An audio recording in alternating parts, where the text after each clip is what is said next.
सोचे, अगर आप 5000 फीट ऊंचे एक टावर पर फंस जाएं, नीचे उतरने का कोई रास्ता न हो और चारों तरफ सिर्फ सुनसान रेगिस्तान हो। यही कहानी है दो लड़कियों की, जिनकी एक गलती उनकी जिंदगी का सबसे खौफनाक तजुर्बा बन जाती है। कहानी शुरू होती है रेना, उसके शोहर दानियाल और उनकी दोस्त सारा से, जो एक खतरनाक पहाड़ पर चढ़ाई कर रहे होते हैं। ये सब उनके लिए नया नहीं था, इसीलिए वो हंसी मजाक करते हुए ऊपर बढ़ रहे होते हैं। चढ़ाई के दौरान दानियाल को एक चट्टान में छोटा सा सुराख नजर आता है। जैसे ही वो अपनी गिरफ्त मजबूत करने के लिए वहां हाथ डालता है, अचानक एक परिंदा बाहर निकलता है, जिससे उसका तवाजुन बिगड़ जाता है और वो रस्सी के सहारे लटक जाता है। ये देखकर रेना और सारा घबरा जाती हैं और उसे बचाने की कोशिश करती हैं, लेकिन किस्मत उनका साथ नहीं देती। अचानक रस्सी टूट जाती है और दानियाल उनकी आंखों के सामने गहराई में जा गिरता है। ये लम्हा रेना की जिंदगी बदल देता है और वो शदीद सदमे में चली जाती है। 1 साल बाद भी रेना इस हादसे को भुला नहीं पाती। वो तन्हाई और डिप्रेशन में डूब जाती है और शराब उसकी जिंदगी का हिस्सा बन जाती है। इसके वालिद जमाल उसकी हालत देखकर बहुत परेशान होते हैं और उसे समझाने की कोशिश करते हैं कि वो अपनी जिंदगी दोबारा शुरू करे, लेकिन रेना के लिए ये सब बहुत मुश्किल होता है। इसी दौरान उसकी दोस्त सारा वापस आती है, जिसे दरअसल रेना के वालिद ने ही भेजा होता है ताकि वो उसे इस सदमे से निकाल सके। सारा रेना को एक नया चैलेंज देती है, एक पुराना और खतरनाक टावर जो तकरीबन 5000 फीट ऊंचा है और एक सुनसान रेगिस्तान के बीचों बीच खड़ा है। सारा कहती है कि शायद ये एडवेंचर रेना को उसके माजी से बाहर निकाल सके। शुरू में रेना इनकार कर देती है, लेकिन सारा इसे समझाती है कि कभी कभी जिंदगी में आगे बढ़ने के लिए खतरा मोल लेना पड़ता है। आखिरकार रेना मान जाती है और दोनों अगले दिन इस खतरनाक सफर पर निकल पड़ती हैं। रास्ते में रेना को सारा के फोन में एक तस्वीर नजर आती है, जिसमें एक लड़के का हाथ उसके कंधे पर होता है। जब वो उसके बारे में पूछती है तो सारा बात को टाल देती है। इसी दौरान रेना के वालिद का फोन आता है, लेकिन वो उसे नजरअंदाज कर देती है। सफर के दौरान दोनों एक छोटे होटल में रुकती हैं, जहां रेना को पता चलता है कि सारा अब वीलॉगर बन चुकी है और खतरनाक जगहों की वीडियोस बनाती है। वो होटल के एक वेटर से इस टावर के बारे में पूछती हैं, तो वो बताता है कि टावर करीब ही है, मगर बहुत पुराना और खतरनाक है। अगली सुबह दोनों अपनी मंजिल की तरफ रवाना हो जाती हैं। जैसे ही वो उस वीरान इलाके में पहुंचती हैं, उन्हें एक बंद गेट मिलता है, जिस पर खबरदार करने वाला बोर्ड लगा होता है, लेकिन वो उस इंतबाह को नजरअंदाज करके पैदल आगे बढ़ जाती हैं। रास्ते में उन्हें एक मुर्दा जानवर नजर आता है, जिसे गध नोच रहे होते हैं। ये मंजर माहौल को मजीद खौफनाक बना देता है, लेकिन सारा उसे भी अपने वीलॉग का हिस्सा बना लेती है। आखिरकार वो उस पुराने और जंग आलूद टावर के नीचे पहुंच जाती हैं। टावर की हालत बहुत खराब होती है, सीढ़ियां हिल रही होती हैं और हर तरफ जंग लगा होता है। फिर भी दोनों सेफ्टी रस्सी के जरिए खुद को बांध कर चढ़ाई शुरू कर देती हैं। सारा आगे होती है और रेना उसके पीछे, जबकि तेज हवा टावर को हिला रही होती है। चढ़ते हुए कई बार ऐसा लगता है कि वो गिर जाएंगी। एक मौके पर रेना का पांव फिसलता है और एक लोहे का टुकड़ा नीचे गिर जाता है, लेकिन वो बमुश्किल खुद को संभाल लेती है। खौफ के बावजूद वो आगे बढ़ती रहती है। काफी देर की मेहनत के बाद वो टावर के आखिरी हिस्से तक पहुंच जाती हैं। अब उन्हें बाहर की कमजोर सीढ़ियों से गुजरकर टॉप तक जाना होता है। ये हिस्सा सबसे ज्यादा खतरनाक होता है, क्योंकि यहाँ हवा बहुत तेज चल रही होती है और सीढ़ियां भी टूटी हुई होती हैं। आखिरकार तमाम खतरात के बावजूद वो दोनों टावर के सबसे ऊपर पहुंच जाती हैं। ऊपर पहुंचकर वो बहुत खुश होती हैं। सारा फौरन अपनी वीडियो बनाना शुरू कर देती है और ड्रोन कैमरा उड़ाकर शानदार शॉट्स लेती है। व्यूज बढ़ाने के लिए वो एक खतरनाक स्टिंट करने का फैसला करती है। वो रेना को ड्रोन का रिमोट देती है और खुद टावर के किनारे एक हाथ से लटक जाती है, लेकिन उन्हें ये नहीं मालूम होता कि असल खतरा अभी शुरू होने वाला है। रेना शुरू में ये खतरनाक स्टिंट करने से साफ इनकार कर देती है, लेकिन सारा उसे मुसलसल कायल करती रहती है। वो कहती है कि यही मौका है अपने खौफ को खत्म करने का। आखिरकार रेना हिम्मत करती है, सारा का हाथ पकड़ती है और टावर के किनारे से लटक कर वही पोज देती है। सारा उसकी तस्वीर लेती है और कुछ लम्हों बाद रेना वापस ऊपर आ जाती है। इसके बाद एक जज्बाती लम्हा आता है। रेना अपने शौहर दानियाल की याद में उसकी राख साथ लाई होती है। वो खामोशी से उसे हवा में बिखेर देती है। इस लम्हे दोनों खामोश हो जाती हैं और माजी की यादों में खो जाती हैं। कुछ देर बाद वो फैसला करती हैं कि अब वापस नीचे उतरना चाहिए।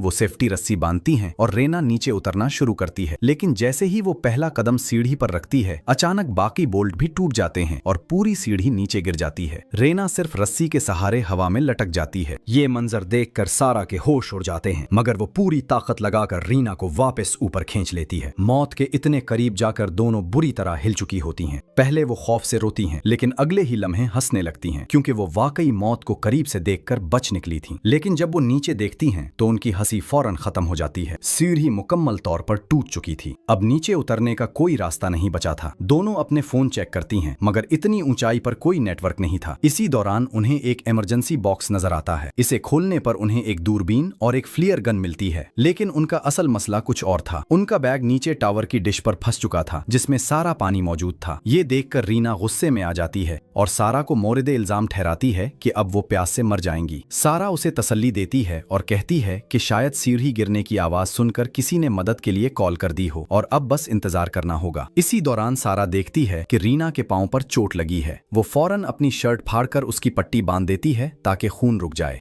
वक्त गुजरता जाता है लेकिन कोई मदद नहीं आती। 5 घंटे गुजर चुके होते हैं। अब सारा को एक आइडिया आता है। वो अपने फोन में मदद का पैगाम टाइप करती है और उसे रस्सी के साथ नीचे लिटकाने की कोशिश करती है ताकि शायद नीचे जाकर सिग्नल मिल जाए, मगर रस्सी सिर्फ 15 फीट लंबी होती है, इसलिए ये कोशिश नाकाम हो जाती है। फिर रीना एक और प्लान देती है। फोन को नीचे फेंक देते हैं। वो सारा के जूते में फोन रखती हैं, इसे नर्म कपड़ों से लपेटती हैं ताकि वो टूट न जाए और फिर उसे नीचे गिरा देती हैं। लेकिन उन्हें ये नहीं मालूम होता कि फोन बचा या नहीं। इसी दौरान रीना की नजर सारा के पैर पर बने 135 टैटू पर पड़ती है। ये वही नंबर था जो दानियाल आई लव यू कहने के लिए इस्तेमाल करता था। रीना के दिल में शक पैदा होने लगता है, मगर वो खामोश रहती है। अचानक उन्हें नीचे एक आदमी और उसका कुत्ता नजर आता है। दोनों पूरी ताकत से चीखती हैं, मगर उनकी आवाज इतनी ऊंचाई से नीचे नहीं पहुंच पाती। रीना अपना जूता नीचे फेंकती है जो उस आदमी के करीब जा गिरता है, मगर वो कुछ समझ नहीं पाता और उसे उठाकर वापस फेंक देता है और वहां से चला जाता है। ये देखकर दोनों की उम्मीद टूटने लगती है। अब उनके पास एक ही रास्ता बचता है, फ्लियर गन। मगर सारा कहती है कि दिन में फ्लियर नजर नहीं आएगा, इसलिए उन्हें रात का इंतजार करना होगा। रात होती है। वो फ्लियर गन चलाती हैं। नीचे मौजूद 2 आदमी वाकई उन्हें देख लेते हैं। दोनों खुश हो जाती हैं कि अब वो बच जाएंगी, लेकिन अगले ही लम्हे उनकी उम्मीदें टूट जाती हैं। वो आदमी उनकी गाड़ी के पास जाते हैं और उसे चोरी करके वहां से फरार हो जाते हैं। अब वो मुकम्मल तौर पर अकेली रह जाती हैं। अंधेरा बढ़ता जाता है। नींद भी आ रही होती है, मगर सो नहीं सकती क्योंकि गिरने का खतरा होता है। दोनों एक दूसरे से बातें करती हैं ताकि जागती रहें। इसी दौरान रेना आखिरकार सारा से उसके टीटू के बारे में पूछ लेती है। कुछ लम्हों की खामोशी के बाद सारा सच बताती है कि उसका दानियाल के साथ 4 महीने का अफेयर था। ये सुनकर रेना के दिल पर एक और जख्म लगता है और अब वो सिर्फ एक टावर पर नहीं बल्कि धोखे, खौफ और मौत के दरमियान फंस चुकी होती है। सारा रेना से अपने माजी के बारे में सच बताती है। वो कहती है कि दानियाल के बाद वो उसे पसंद करने लगी थी क्योंकि वो सबसे मुख्तलिफ था, लेकिन उसे जल्द एहसास हो गया कि वो कभी भी रेना की जगह नहीं ले सकती। ये सुनकर रेना को बहुत दुख होता है, मगर वो कुछ नहीं कह पाती। दोनों पूरी रात टावर पर गुजार चुकी थीं। सुबह होते ही भूख और प्यास ने उन्हें मजीद कमजोर कर दिया। इसी दौरान सारा फैसला करती है कि वो किसी भी तरह नीचे जाकर अपना बैग वापस लाएगी। वो रस्सी को टावर से बांधती है और नीचे उतर जाती है, लेकिन रस्सी छोटी होने की वजह से वो बैग तक नहीं पहुंच पाती। आखिरकार वो खतरा मोल लेते हुए रस्सी से लटककर डिश तक छलांग लगाती है। वहां पहुंचकर पहले पानी पीती है और कुछ देर आराम करती है। फिर वो अपने बैग को दोबारा रस्सी से बांधकर ऊपर लटका देती है और खुद भी इसी रस्सी के सहारे वापस ऊपर जाने की कोशिश करती है। रेना उसे ऊपर खींचने लगती है। सारा आहिस्ता आहिस्ता ऊपर आ रही होती है कि अचानक रेना के हाथ से रस्सी फिसल जाती है और सारा नीचे गिरने लगती है। ये देखकर रेना खौफ से चीख उठती है, लेकिन अगले ही लम्हे सारा रस्सी के साथ लटकी हुई नजर आती है। इसके हाथ जख्मी हो चुके होते हैं, मगर वो खुद को संभालते हुए दोबारा ऊपर चढ़ना शुरू करती है। आखिरकार रेना अपनी पूरी ताकत लगाकर उसे दोबारा ऊपर खींचने में कामयाब हो जाती है। दोनों बच तो जाती हैं, लेकिन अब मुकम्मल तौर पर थक चुकी होती हैं। इसके बाद रेना एक आइडिया देती है। वो हेल्प मैसेज लिखकर ड्रोन के जरिए नीचे भेजने की कोशिश करती हैं ताकि वो किसी होटल या लोगों तक पहुंच सके। शुरू में वो उस पर खुश होती हैं, लेकिन ड्रोन की बैटरी जल्द ही कम होने लगती है और वो उसे वापस ले आती हैं। सारा दरअसल हकीकत में मर चुकी होती है। जब रेना रस्सी के जरिए सारा को ऊपर खींच रही थी, उसी वक्त सारा डिश पर गिरकर हलाक हो गई थी। उसके बाद से रेना हेलुसिनेशन में उसे अपने साथ देख रही थी। ये जानकर रेना मुकम्मल तौर पर टूट जाती है। वो समझ जाती है कि वो इस पूरी जद्दोजहद में अकेली थी। वो अपने वालिद के लिए एक वीडियो मैसेज रिकॉर्ड करती है और बताती है कि वो घर आना चाहती है, मगर हालात ने उसे बहुत कमजोर कर दिया है। फिर हिम्मत करके वो नीचे डिश पर उतरती है जहां सारा की लाश पड़ी होती है। वो अपने फोन से मदद का मैसेज रिकॉर्ड करती है और उसे शेल के साथ लाश में रखकर नीचे फेंक देती है ताकि किसी को मिल सके। कुछ वक्त बाद उसके वालिद पुलिस के साथ इस मकाम पर पहुंच जाते हैं। पुलिस लाश को ढांप रही होती है और उसके वालिद समझते हैं कि ये उनकी बेटी की लाश है। इसी लम्हे रेना आवाज देती है और जिंदा बाहर आ जाती है। वो अपने वालिद से लिपटकर रोने लगती है। उसके वालिद उसे जिंदा देखकर बहुत खुश होते हैं और उसे महफूज तरीके से घर ले जाते हैं। यूं ये खतरनाक और दिल दहला देने वाली कहानी अपने अंजाम को पहुंचती है।